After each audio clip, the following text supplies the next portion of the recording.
A life-changing trip for a Utah artist who traveled to Uvalde, Texas. Small town still recovering from a horrific mass shooting. News specialist Dan Rascone has the exclusive story as he flew with this artist to Uvalde for a precious delivery. Dan? Very precious indeed, Mike and Deanie. 78-year-old Johansen, a local artist who has created hundreds of paintings over the years, personally hand-delivered a portrait of each one of the victims to their families. A trip that brought tears, joy, and comfort to those families. Okay. I prayed that somehow these would make it down here. All right. A long-anticipated day. That was the first one. Months in the making. Oh, yes. Utah artist J.R. Johansen. I love this little girl. Unboxing his very precious cargo. Looks like they've survived the trip well. In the small Texas town of Uvalde. These are portraits he painted of all 19 children and 2 teachers. I just love their faces. Killed in a horrific mass shooting at Robb Elementary 8 months ago. That's a tough assignment.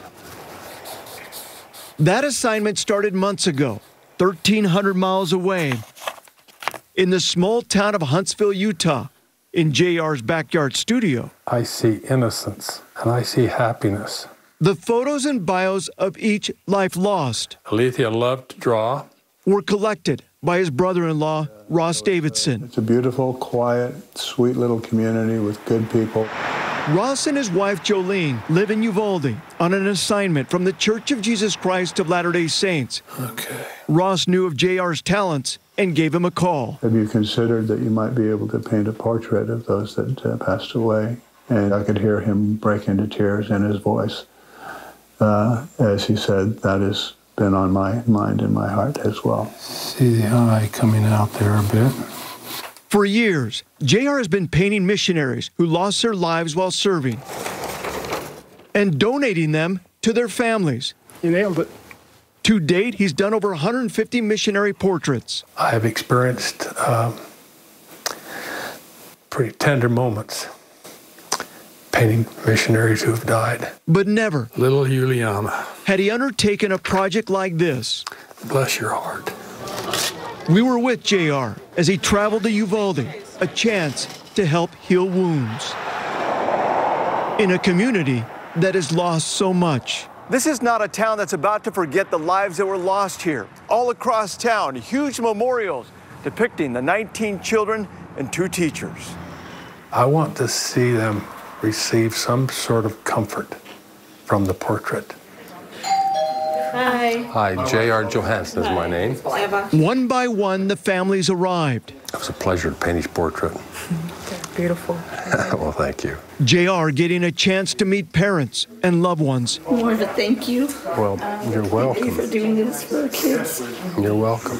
Face to face. It was a sincere honor to paint her portrait. I'm so sorry that it happened. A tender It's beautiful.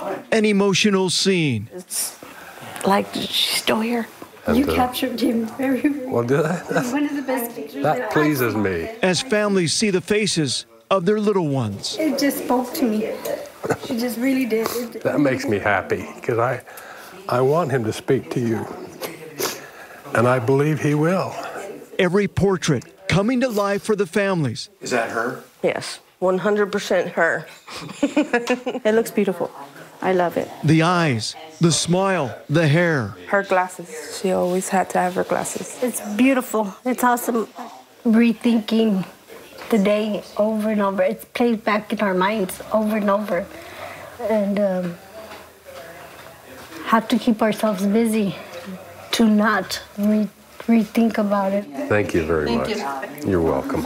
A trip and a moment in time I'm going to put it in my living room and see him every day. never to be forgotten. Having them come here and be able to meet so many of them was just a monumental moment in my life.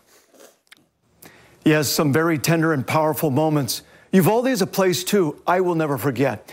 Walking the ground of Robb Elementary, personally meeting with these families and hearing their stories. There, of course, is so much more to tell with this story. That's why we're putting together a 30-minute documentary on the Uvalde Angels that will air during General Conference weekend in April. So look for that. Mike and Deanie.